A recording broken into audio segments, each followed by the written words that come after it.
Amonmisiz? Dugonalarim kiyib ko'rsatishimiz kerak. Assalomu alaykum, hurmatli yurtdoshlarim, qadrdonlarim. Bugungi ko'rsatuvimiz, ya'ni Buxoro hunarmandlari deb nomlangan ko'rsatuvimiz yana sizlar bilan diydorlashmoqda. Ko'rsatuvimning bugungi qahramonlari ichkarida, lekin bular qahramonimning mijozlari bo'lib, men tomonga kelishdi. Sababi egnimdagi mana bu chiroyli libos chiroyli ekan. Endi hozir so'rashyapti, libosning egasi kim deb. Ushbu libosimni tikkan hunarmandim hozir ichkarida o'z ishi bilan ovora. Mehmonlarimizni ichkariga hozir taklif etaman. Marhamat. Ko'rsatuvimiz ana shu yerdan boshlanadi.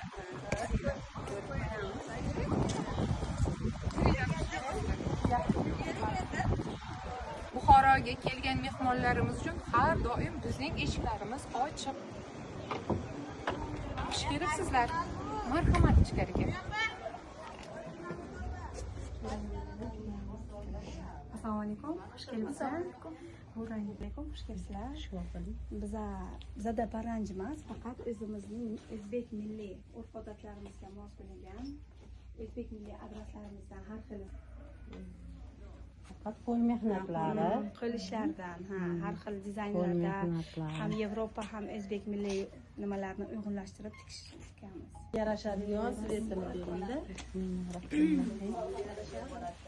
Milliy choponlar adras matosidan betlariga vishkalar tikilgan, chiroyli qilib qo'l mehnatlari o'zimga mos deb o'ylayman. Mana shunday arqalari ham o'zimga mos, chiroyli yarashganmi? Juda ham yarashdi. O'zimga ham juda yoqdi. O'zbekona milliy choponlar. Andijondan Buxoromizga xush kelibsiz, hurmatli mehmon. Rahmat, rahmat. Qadrdon mehmonlarimiz, yurtdoshlarimiz Andijon viloyatidan kelishgan ekan. Savollarim bor edi. Buxoroga kelganingizga necha kun bo'ldi? Biz Buxoroga kelganimizga bugun 2-chi kun. Birinchi kun Samarqandda bo'ldik. Bugun 2-chi, 3-chi kunimiz Buxoroda bo'ldik. Bizga Buxoro juda yoqadi. Har yili kelib, shu yerda bir hafta dam olib ketamiz.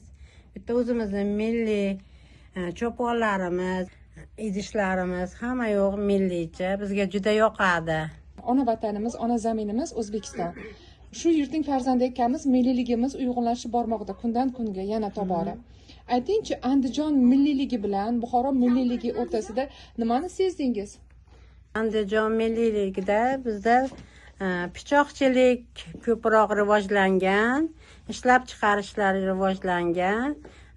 Buxoroda bunaqa pop-up ishlari bor, bunaqa qo'l mehnatlari bor. O'zbekona bizda rosa Zardostliklar ko'p Buxoroda, kulolchiliklar bitta ko'p bizda. Matoni ko'rdim, chiroyli rang ekan, bahoriy ranglardan biri. Endi hozir mana xalatiga ko'zim tushib qolgandi boya. Bunchalar chiroyli bo'lmaysa.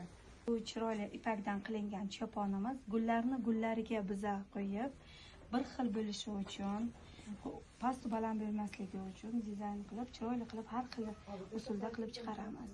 Lekin biza har xil matolar bilan ham uyg'unlashtirib ham qilamiz. Va mana bunaqa chiroyli ipaklar qo'yib, har xil bezaklar qilib yaratamiz. Qaranglar, hammasi gul-guliga chiroyli. Etaklariga ham alohida qo'yishgan ekan. Yaqinda shunaqa libos kiygandim. Ko'rsatuvimga o'sha libosimga o'xshab ketdi. Bu ham sizning qo'l ishingiz bo'lsa kerak deb o'yladim. Qarang qanday chiroyli. Ko'rdingizmi? Xullas, azizlar, mana shunday tikilgan liboslarimizni bizning qahramonimiz nafaqat o'zlari tikadilar, tikkan liboslarini shogirdlari bilan birga, ya'ni o'zlarining qizlari bilan birga mana shu qo'shni do'konlariga ham bemalol sotuvga berishlari mumkin ekan. Mening qahramonim tinim bilmaydigan haqiqiy hunarmandlardan biri. Ham o'zi matoni olib keladi yoki olib kelishadi. Ushbu matolar orqali o'zbegimning milliy liboslarini tikib xalqimizga berishadi. Buning uchun Lolaxon sizga rahmat aytaman. Tashakkur. o'zbek xalqimizda shunday bir gap bor, chumchuq so'ysa ham qassob suysin deyishadi. Mening qahramonim ana shunday hunarmandlardan biri, o'z ishining ustasi. Aslida oyijonim yoshligimizda kichkinagina atlas ko'ylakchalar tikishardi bizga yoshligimizda. Ikkita o'g'ildan keyin bitta qiz bo'lganim uchun oyijonim bizga do'ppilarni chiroylisidan, ko'ylaklarni chiroylisidan tikishlarini ko'rib biza katta bo'lganmiz edi. Shunga biz yoshligimizda har kuni aytardik-da, biza ham yoshligimizdagi men ham katta bo'lsam, albatta tikuvchi bo'laman, oyimga o'xshab. Har xil mana shunaqa chiroyli kiyimlardan, chiroyli kiyim-kechaklar tikib, xalqimizni xursand qilib, hattoki ana kelayotgan mehmonlarimizni ham xursand qilib. Bugungi kunda siz ham jamiyatimizga, ham oilangizga yordam berayotgan zamondosh ayollardansiz. Ishingizda muammo bo'lishi mumkinmi, do'stim? Yo'q, hozircha Allohga shukr, prezidentimiz bizga hamma shart-sharoitlarni tayyorlab berganlar, hunarmandlarga juda ham katta imtiyozlar berilgan. Bizga faqat ishlab, mehnat qilib, ishlash faqat o'z ishimizni rivojlanishi kerak. Lola, men sizga yaqindan yordam bermoqchiman, chunki mana respublika bo'ylab ko'pgina hunarmandlarni ko'ryapman. Hunarmandlarimiz orasida mana sizga o'xshagan tikuvchilar, o'zining dizayneriga ega bo'lgan yoshlarimiz chet ellarga ko'rgazmali chiqishlarga chiqishyapti. Sizni ham taklif etamiz.